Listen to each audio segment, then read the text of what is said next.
Okay, let's talk a little bit about industrialization. So I had a suggestion about maybe something we've gone over kind of a while ago. So this, I think, will be hopefully somewhat helpful and a little bit of a kind of jar some things you kind of got going on in there. So let's talk a little bit about industrialization. Industrialization happened in the late 1800s, early 1900s. A lot of reasons why. There was a lot of innovation going on. First off, Great Britain was the one that really started the ball rolling as an industrialized country. They kind of got out front of everybody else, and the rest of the world was playing catch up. Well, the United States caught up and surpassed them and became the greatest industrialized country in the world. Yeah, if you want to take a minute to, stand up, salute a flag, that's okay. Invention was part of the reason. The United States government gave out more patents than at any time in its history. So there was a lot of innovation, which created new and exciting industries that kind of spiraled on top of one another. Communication, the telegraph, the telephone was invented. So it was easier for people to communicate over long distances. This really helped with industrialization. It helped the spread of people. It helped the spread of business, the spread of commerce. That was a good thing. Transportation was essential during the late 1800s, early 1900s. First was steamships, again, with the idea of the technology behind the steamship. So we could get something that could move mass amount of product from not only just from town to town, like a really close shipment, but we could go now from town to further town or town to across the country. And not only was it like a wagon load of things, we could move mass quantities of things. So it was easier for companies to sell big bulk, big shipments, big quantities of things to other people. The other thing about some of these big industries, and railroads really took that to a new level when railroads got big at the end of the 1800s, early 1900s. And it created so many other things within the United States. One of the themes on the AP test is kind of cities and how cities popped up. Well, railroads helped to make cities. If your city was lucky enough to have a railroad stopping point, like a railroad hub, then all of a sudden other businesses were attracted, people were attracted. So your city went from being, or your town went from being very small in the middle of nowhere to all of a sudden people are bringing business and industry, other things. It's almost like they followed the railroad to those cities. So those cities that were located along the routes really grew and really became a big deal.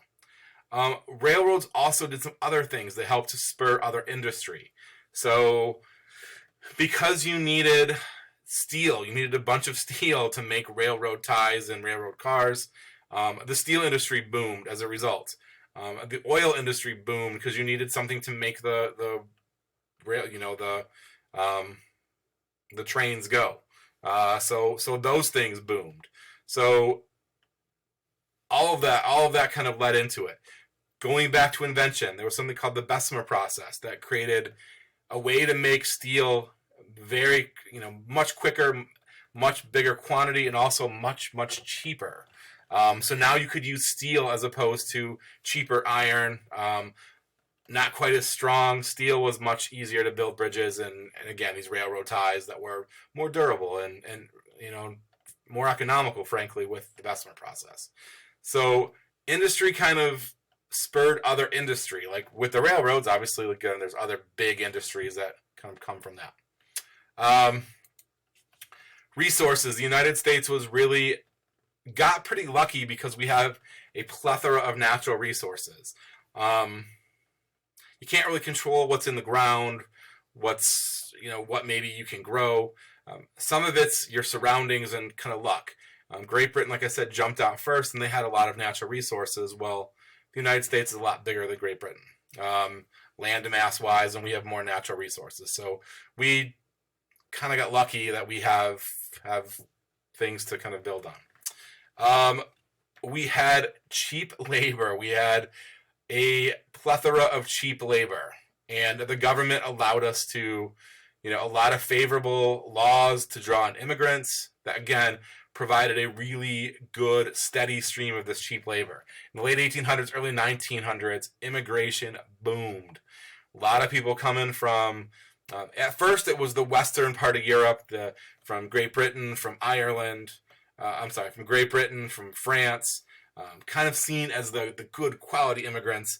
And then kind of later on, it was more from, Eastern Europe and kind of Germany and Ireland, and not necessarily immigrants that were looked on, the Italians, not looked on as favorable, kind of seen as lower stock. It's not, that obviously wasn't true, but that's the way they were perceived. So the first wave of immigrants treated much better than the second wave of immigrants, for sure. Immigrants provided, again, really cheap labor. They would work for less than people that were born here, which did not necessarily ingratiate themselves to the people that currently, lived in the United States, because they felt like they were undercut by these immigrants that would come in and work for little to nothing. There was a lot of contractors that would go out to find laborers, like in Italy and across Europe, that they would tell them how great it was here, how many jobs, all the things that they were going to gain. And then when they got to the United States, they realized, I'm not making any money. I'm working long hours. This is hard.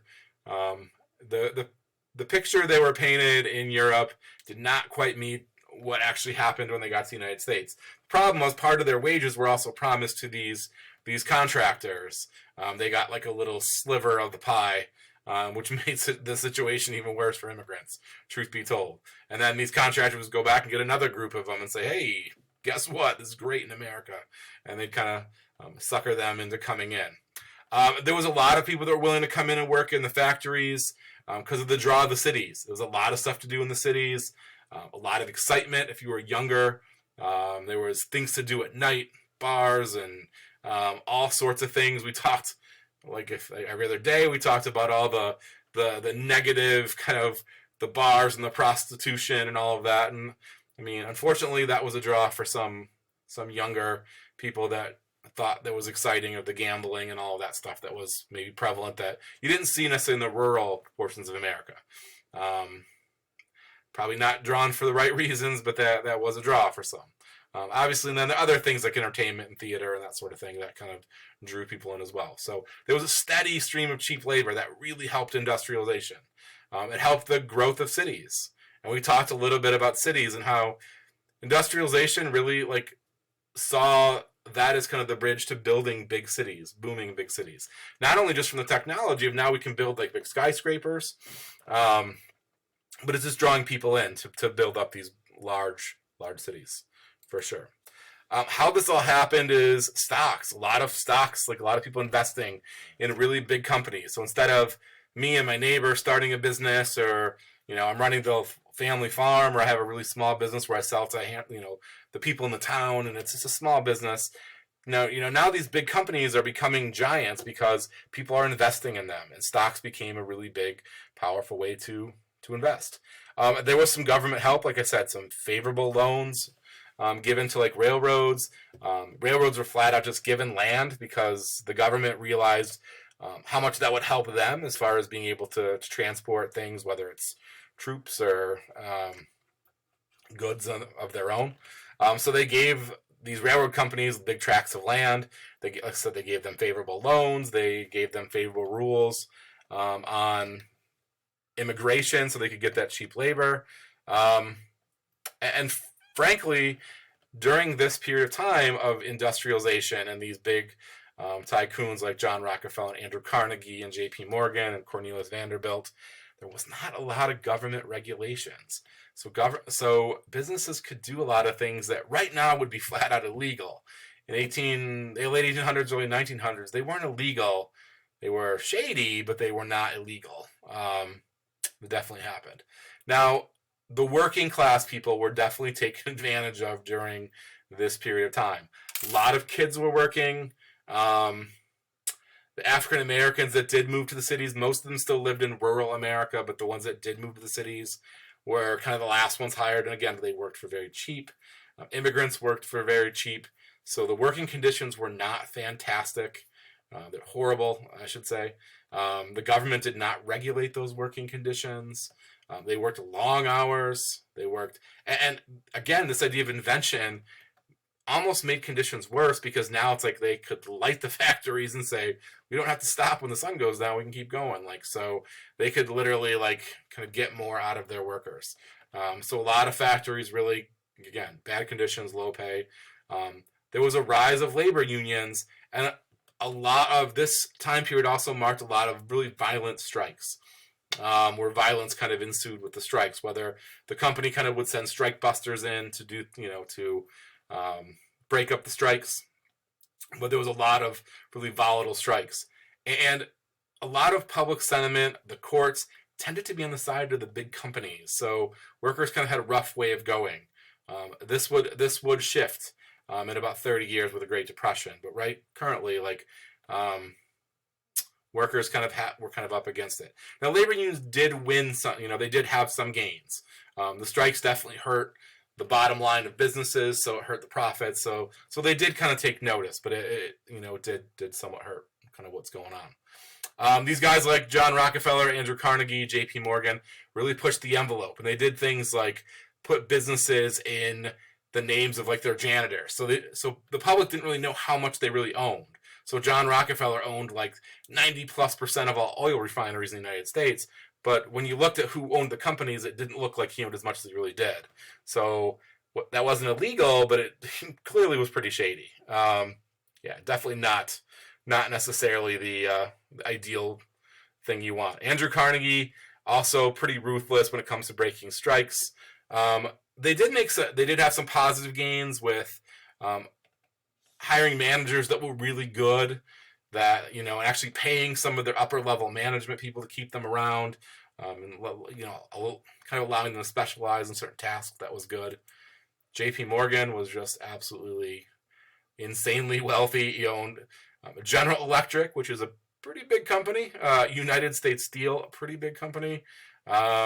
J.P. Morgan actually I think twice maybe, lent the U.S. government money when the U.S. government was struggling. So he did pretty well for himself, for sure. Like we mentioned, there were some pretty shady methods by those people. And this was all explained by a theory a lot of sociologists called social Darwinism. The smartest people, the ones that worked the hardest, they were going to rise to the top, and they were going to get all the gains from that, from that knowledge, from the brains, from the initiative, from the drive. They were going to get that. The people that weren't as talented were going to sink to the bottom, and those were the people that were going to, work in the factories. And so the strong would survive, the weak would kind of fall by the wayside. This was the idea of social Darwinism: strong rise, weak fall. A good thing that comes out of it is those John Rockefellers and Andrew Carnegies, in particular, kind of believed in this gospel of wealth. And Andrew Carnegie maybe was the first one to. I shouldn't say that. John Rockefeller did all his life as well. They both were bitter rivals, and they even kind of competed on how much money they could give away. Andrew Carnegie sold Carnegie Steel for $400+ million back in the late 1800s, early 1900s. I'm not sure exactly the date on that, but that is a ton of money. In that, let's just say 1900 or whatever, that's billions of dollars today. So. With that, he had this idea of the gospel of wealth. Basically, if you die like a rich man, you die a dishonored man. So when he sold off Carnegie Steel, his quest was, I'm going to give money to like a bunch of libraries, schools, theaters, and just all sorts of causes. So Andrew Carnegie gave away millions and millions of dollars. John Rockefeller also, who was a pretty devout Baptist, gave away millions and millions and millions of dollars. And at the end of their life, really, they were competing in who could give away more money and who could kind of start more charitable endeavors. So while they did have some shady business methods, they also did a lot of good. A lot of philanthropy kind of came from those two. So industrialization was a really important period in the United States, because it really kind of propelled the U.S. to kind of the forefront of the world as far as our economy. Kind of put us on the world stage. Like, this was really like, we kind of took our time to be, or this is kind of our time to shine and be like a world power. So industrialization, pretty darn big. If you have any questions about this, please feel free to contact me. If you have any ideas for additional videos you'd like to see, again, feel free to hit me up, and we can make that happen. So until next time, I will see you soon.